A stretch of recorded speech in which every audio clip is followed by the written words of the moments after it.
Дэлхийн дулааллын нөлөөгөөр сүүлийн 70 гаруй жилийн хугацаанд Монгол орны агаарын дундаж температур 2.2 градус Цельсиэр нэмэгдэж, хурд тундасны хэмжээ буурахын зэрэгцээ бэлчээрийн доройтол цөлжилт өдрөөс өдөрт нэмэгдэж байна. Гэхдээ энэ аюулыг сүрэн зогсож, шинжлэх ухааны ололт амжилтад түшиглэн бууруулах, өөрчлөх боломж бидэнд бий. Энэ боломжийг эрэл хийлж, айн мэрэгжлийн багш арга зүйч нарыг чадваржуулах зорилгоор Европын холбоо болон холбооны бүгд найрамдах Герман улсын эдийн засгийн хамтын ажиллагаа, хөгжлийн яамны санхүүжилттэй хөдөө аж ахуйн менежмент экосистемийн тогтвортой байдлыг хангах стрим нэмэх төслийн хүрээнд Германы олон улсын хамтын ажиллагааны нийгэмлэгээс сургалт болон туршлага судлах аяллыг зохион байгууллаа. Хөвсгөл, Сэлэнг, Говь Сүмбэр, Завхан, Ар хангай аймаг дахь Политехник коллеж, Сэлэнг аймгийн Мандасум, Төв аймгийн Эрдэнэ суман дахь Политехник коллежуудын багш арга зүйчид Улаанбаатар хотод айн аж ахуйн ирээдүй, айн техникч бэлтгэх сургалтын шинэлэг арга зүй хэрэглэгдэхүүн сэдвт сургалтад хамрагдаж байгаа нь энэ. Нилийн онцлог ойлгож анхаарсан зүйл маань бол одоо дижитал хэрэглэгдэхүүнүүдийг хэрхэн үр дүнтэйгээр ашиглах уу, ингэснээрээ одоо нөгөө шинэ үеийн суралцагч нарт хэрхэн анхаарал төвлөрөлийг сайжруулах уу гэх мэтчлэн байдлаар одоо багш нартаа дадлага ажил хийлгэхийг хичээсэн байгаа. Яг айн техникч гэдэг мэрэгжил маань болохоор яг үгээрээ айн аж ахуйн хамгийн үндсэн суур мэдээллийг цуглуулдаг ийм одоо мэрэгчлэнүүд байгаа. Тэгэхээр хэр хурдтай өсөж байгаа, ямар хэмжээтэй мод одоо бүдүүрч байгаа вэ гэдэг өндөр хэрэг хэмжээтэй одоо жил болгон өндөр яаж өөрчлөгдөж байгаа. Шинэ одоо нөхөн сэргээлт хэдий тоогоор явагдаж байгаа гэдгийг судалдаг. Тэгэхээр энэ болгонд бол яг үгээрээ техникч маань газар дээр нь очиод бичлэл, тэмдэглэл хийж өгөгдөл мэдээллийг цуглуулдаг. Тэгээ энэ өгөгдөл мэдээллийг одоо хуучны аргаар цаасан дээр бичээд ингээ явдаг гэсэн бол одоо маш олон одоо утасны аппликейшнууд гарч ирсэн. GPS одоо байр шилжүүгээ зөв холбож сурах, тодорхойлж чадахгүйгаа урамлын төрөл зүйлийг шууд зургийг нь авч нөгөө байршлыг тэмдэглээд тэрийг одоо олон улсын дата мэдээллийн санд оронгууд тэнд байгаа нөгөө мэрэгчлэн хүмүүс маань шууд тэр урамлын зөв тодорхойлох байршлыг одоо шинээр одоо шинж ухаан тэмдэглүүлж байгаа гэсэн.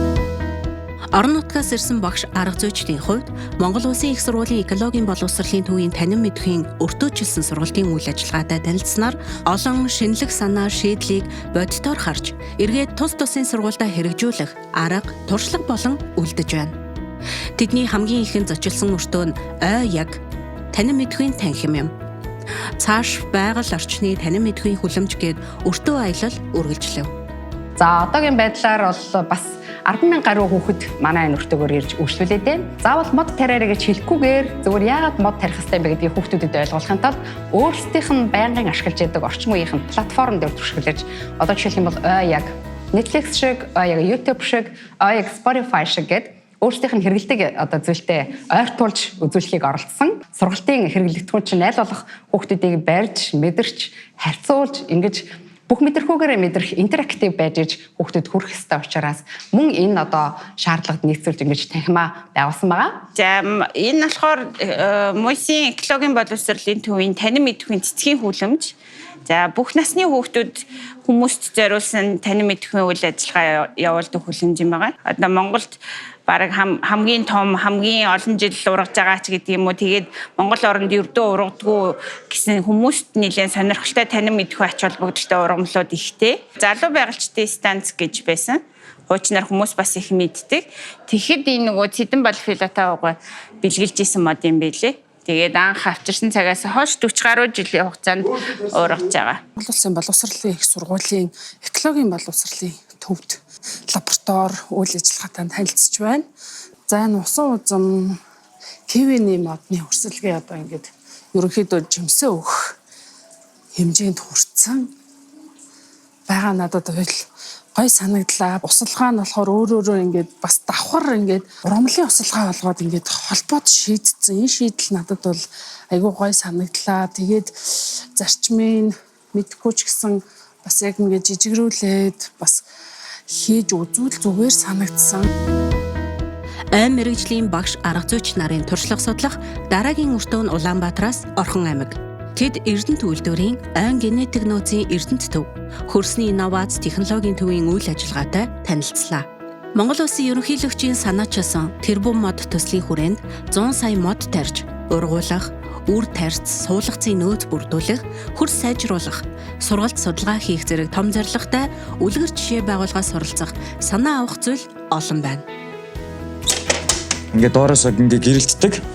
Тэгээд тухайн одоо энэ байгаа дөрвөлжин дотроо болохоор хөрснүүдийнхээ шин шинжээр нь янз бүрээр нь одоо ингээд иймэрхүү хөрснүүд байдаг. Тэгэхээр бүх юмнуудыг энэ тайлбартай юмнуудаа оруулж өгдөг. Хүмүүс эндээс ирээд мэдээлэл аваад ер нь байгаль дээр одоо давслаг ихтэй хөрс ямар байх юм те шүлтлэг эсвэл ингээд өнгө хуурсан байгаа хөрснүүд байгаа шүү дээ. Тэднийгээ бүгдийг ингээд байрлуулчихна гэсэн.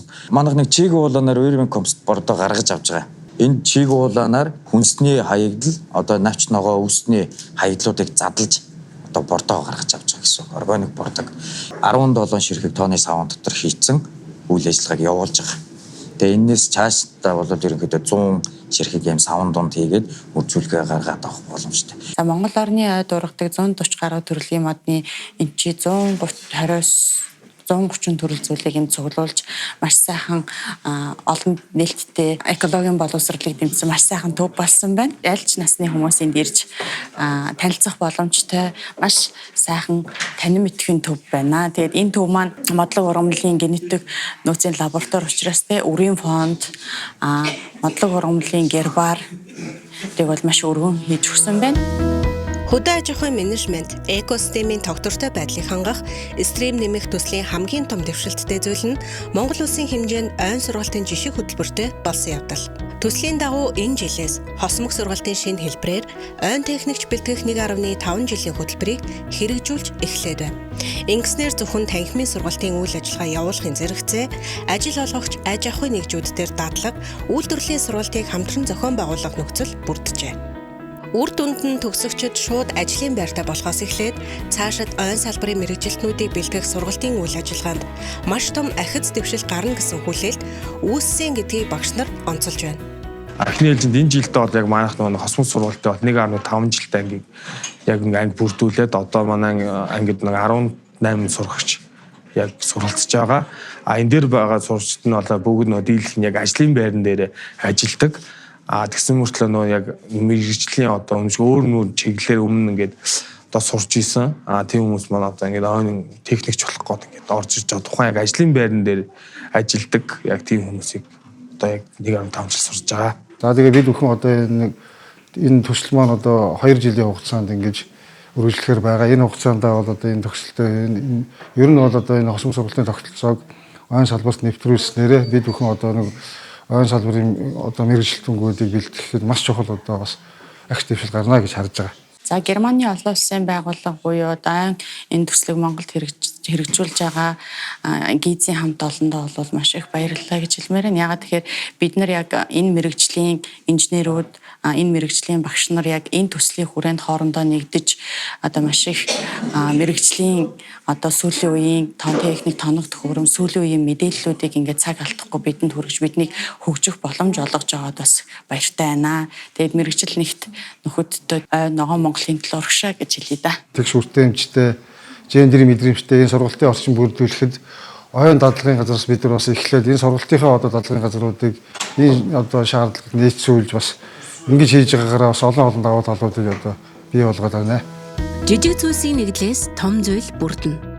Ойн техникчдийн мэргэжлийн чадвараас Монгол орны ойн нууц түүнийг нүхэн сэргээх, нэмэгдүүлэх, экосистемийн тогтвортой байдлыг хангах ажлын үр дүнд шууд хамаарах юм.